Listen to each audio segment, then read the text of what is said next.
Let us go back to 99, a study from France again, which I like very much. It is put out data. Let us look only on the bottom line. There were two groups, equal 64 patients who underwent surgery and 64 patients who didn't because of neoadjuvant chemotherapy, very successful, and refusal of patients. Yeah, some of the patients refused to undergo any kind of surgery, at least in my experience. Let us compare the results of the two groups, not by local recurrence, by survival. They are equal. No change if you operated upon the patient or not. This should be remembered. It's not a controlled randomized study, but Michael didn't show us any study comparing patients undergoing complete clinical imaging response to surgery or no surgery. So I think we're equal.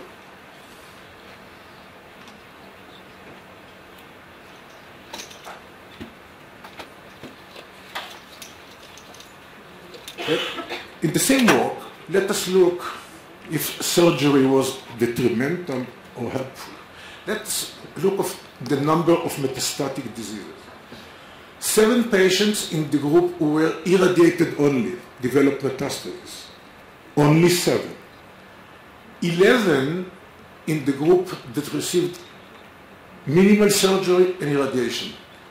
20 patients developed metastasis in the group undergoing surgery without irradiation. Metastatic disease means death. So in the non-surgery group, only 7 died of their diseases, in contrast to 20 patients who died after surgery. Is surgery harmful? I'm not sure. The groups are too small to declare it, but it looks like it didn't help them a lot if they achieved complete response. In summary, neoadjuvant, not in summary, in true summary, neoadjuvant equals adjuvant chemotherapy with a 35 to 50% breast conserving surgery in patients who were considered to have only mastectomy. Complete clinical response ranges between 15% and 66%, depends on the kinds of imaging you're doing. Complete clinical response correlates with improved disease-free survival and not survival. And complete clinical response doesn't correlate with pathological complete response. I completely agree. 30 to 50% of the patients achieving complete clinical response will have some kind of, I assume, minimal disease in the breast, in the area of ultrasound, mammography, PET, better hands. There will be a minimal disease, no doubt, enough of the patients. Does it matter? I'm not sure. Pathological complete response for triple negative, the worst cancer of the breast, and HER2 positive, treated properly, I mean properly in the Western world, reaches around 80%. So, and I was glad to hear that Michael is reluctant to do mastectomy after patient achieving a complete clinical response. I'm not doing it anymore. And let us start with some case reports to illustrate what I mean. And when Chaim Gutman offered me the subject, I knew that I was chosen because the rumors in this small country are that I don't believe in surgery, that I don't believe in surgeons. Shlomo is laughing. I believe in surgery, but I think it should be selective. And I will show you the first case, how much I believe in surgery and not in oncology. This is a now 90 years old lady. She was diagnosed 18 years ago with TX, occult breast cancer, and 2 ER+3, PR+, HER2 was not examined then. She underwent biopsy of the axilla that was positive. She received 6 months of tamoxifen. She got together with ERT that she refused to stop. And I agree. She is still on tamoxifen for 18 years old. No surgery was performed, and the ERT is still taking, and I consider her 90 years fully active because of the ERT, but that's another discussion. In between, when she was 82, because of a raise in the CEA, I performed the colonoscopy, and there was a tumor in the sigma. So I believe in surgeons. And she was offered a sigmoidectomy. It was a stage 3 colon. And although I am an oncologist, I didn't offer her adjuvant chemotherapy. She's alive 18 years after diseases without any kind of disease. So the story that ER-positive patients must be operated should be reconsidered.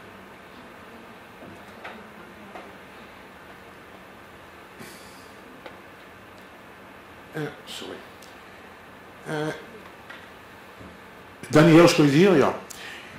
Yesterday the issue was discussed between him and me and Shani.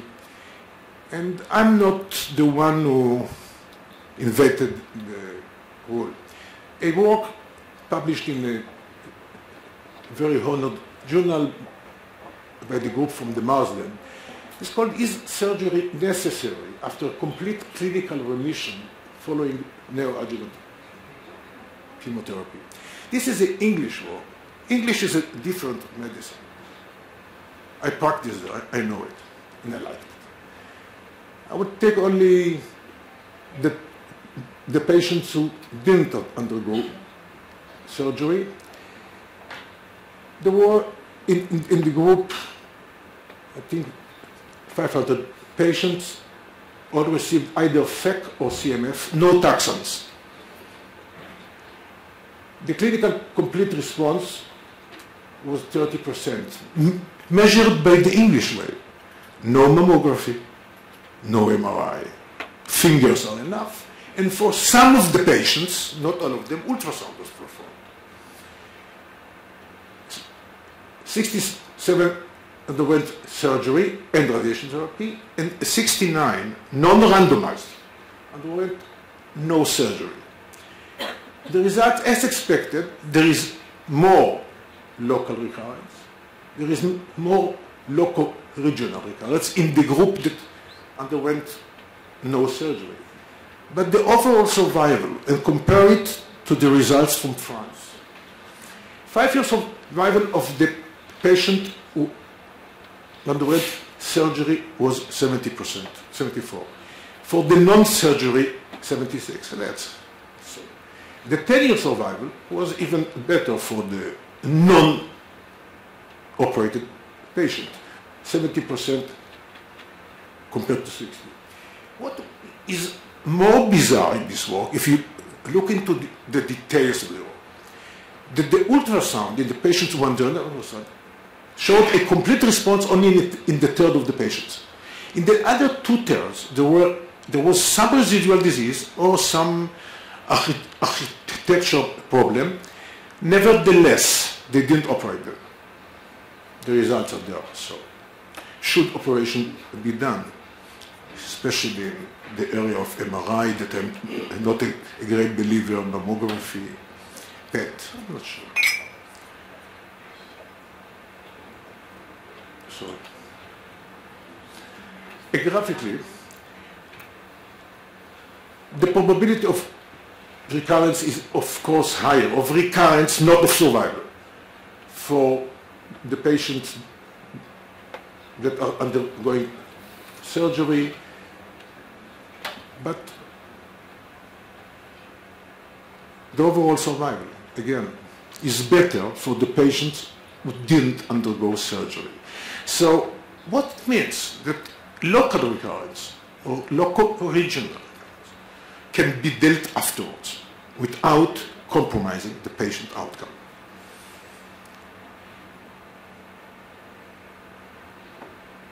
Another case report, and if you are tired of the case report, tell me. A 33 years old lady, BRCA1 carrier, diagnosed on June of 2009 with T3N2. She underwent neoadjuvant chemotherapy with a complete imaging and clinical response. No surgery was done. I must say, in this case, I hesitated not to operate her. She helped me. She didn't want any surgery. 3.5 years later, she was still without disease she underwent radiation therapy to both breasts in a protocol, and 3.5 years later, she developed cancer in the healthy breast with diffuse metastasis. No disease in the first breast. She diseased after 5.5 years without any local regional recurrence from her first breast. So that's a triple negative. Should you operate on that? I'm not sure if they achieve complete response. And I've chosen 6 cases from different kinds of breast cancer in order to illustrate the problem. That's a hormone receptor positive, HER2 negative, which most of the oncologists considered it to be non-complete response achieving. This is not the case, not in all the cases. 52 locally advanced, she was and is a friend of mine. She came with a T3 to T4 lesion of the breast with the family and her husband, who is a friend of mine, and 2 surgeons, all advocating mastectomy. I don't like surgeries, I told you. She received 4 cycles of adiamycin every 2 weeks without change. Then another consultation was performed. The person said, look, she's a chemo-resistant patient. I assume they never read the Scottish paper. So I switched to Taxotere. And she achieved a complete imaging and clinical response. And then again, the surgeons told her she has to undergo mastectomy because I'm playing with her health. So instead of mastectomy, I performed 4 random biopsies of the breast. They were all negative. So she underwent only radiation. She's now 13 years later, healthy and happy, asking for some irradiation to the healthy breast because the irradiated breast is much more beautiful than the other one. So I'm always irradiating, yes, I'm always irradiating. I think the data from the early breast cancer trialist and from the Danish study and from the Canadian study, irradiate your patients if they have positive axillary, maybe even in the non-negative. And another patient, a hormone receptor negative HER2 positive. Again, the classical treatment, Perjeta, Herceptin, Ki 67 of 80, G3, complete. This is another. She had a PET positive for IMC. PET positive for IMC and supraclavicular fossa are dealt at least by our surgeons, or most of them, with surgery. They leave behind the IMC not operated because they don't know to do it, or they know but it's not done. The supraclavicular fossa, which was dealt yesterday in the video lecture, some are operating with them, not my surgeons, not the neck. So they are cutting half of the disease, the axilla and the breast, and the other disease that we know is there, or either by PET or by biopsy from the supra, is left for the chemo and the radiation therapist. So this is, for me, that's completely nonsense. So in this case, of course, in center for operation, she entered a complete response. and she's now 4 years afterwards without anything in any place. So it's good also for the other one is I think her surgeon is here, I'm not sure. It was enough? Okay. So in conclusion, I think, to my humble opinion, and I must say, this is the prime time for randomized control study for patients achieving local regional complete response following induction chemotherapy, either by hormones or by chemo. A very simple study to perform. Arm A is surgery plus radiation. The arm B is no surgery with radiation therapy. Thank you.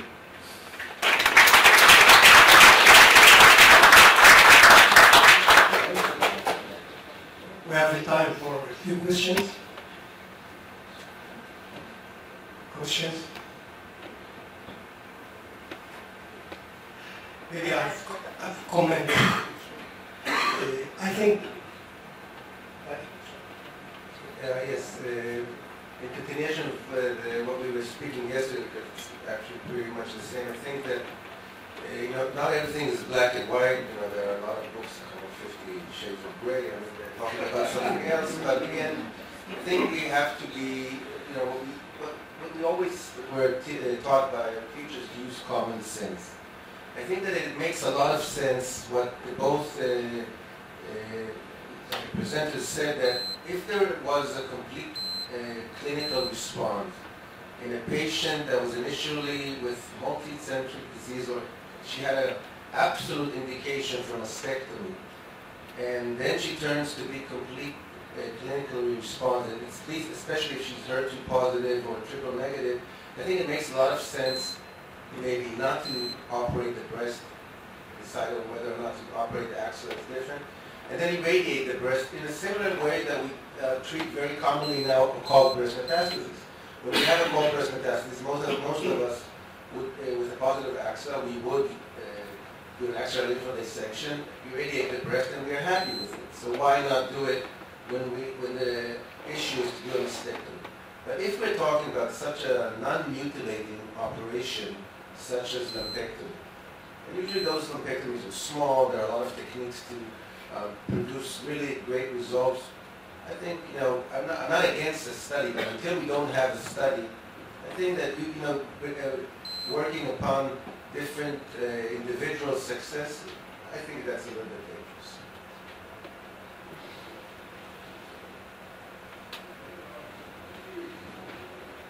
I would quote a very famous surgeon, he's not an oncologist, Bernie Fisher, told us that in God we trust, but in oncology we should have controlled randomized studies. We are in a new era. In melanoma, in GIST. I still remember a discussion here between here, and Klausner 2 years ago about the Miles operation in a patient achieving complete response of a GIST of the rectum. You were completely against, as long as Klausner thought that is not cured by GIST. Maybe not. Maybe it's. I don't know what is minimal surgery. Surgery, she's going to the OR, she's going to lumpectomy. Sometimes the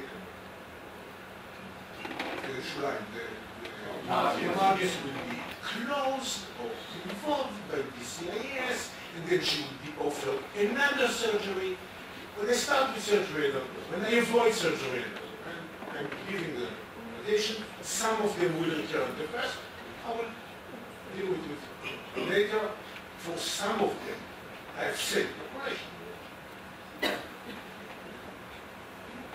Okay. Sorry. I'm not surprised.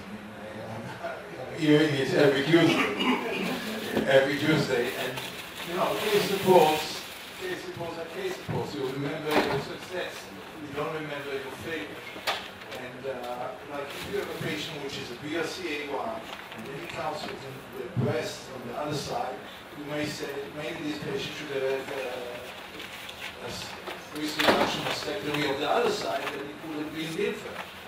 Because it's the same risk. But what I think, as long as we don't have, the problem is really with the mastectomies. And as long as we don't have any study to show, I think everybody usually would go and do an lumpectomy, like Danny Ashko said. And I would like to present you, both of you, a case that I just confronted. She's a Russian woman. She's 30 years old. She did a mammography in Russia. She had 2 tumors. These 2 tumors, one of them were biopsy, it was carcinoma. They told her, the tumor like 5 centimeters apart, they told her you need a mastectomy, there's no reason to put the clips. So she decided to come to Israel. She received the 4AC. She came to Israel. She doesn't have any tumor in the breast. Not a mastectomy, and not an MRI, not a mammography, not an ultrasound. And she's still due to receive the Taxol therapy because she had a positive lymph node. So the question to both of you, would you touch the breast in a patient that had a complete response already now, interviewing, and there's no way to find it, we try to find it, we try to look at some sort of classification. There was some classification, we do a biopsy, there's nothing there.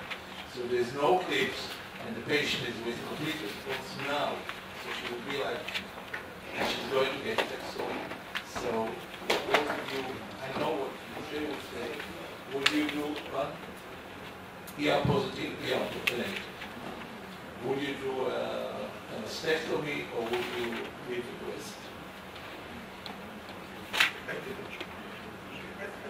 I'm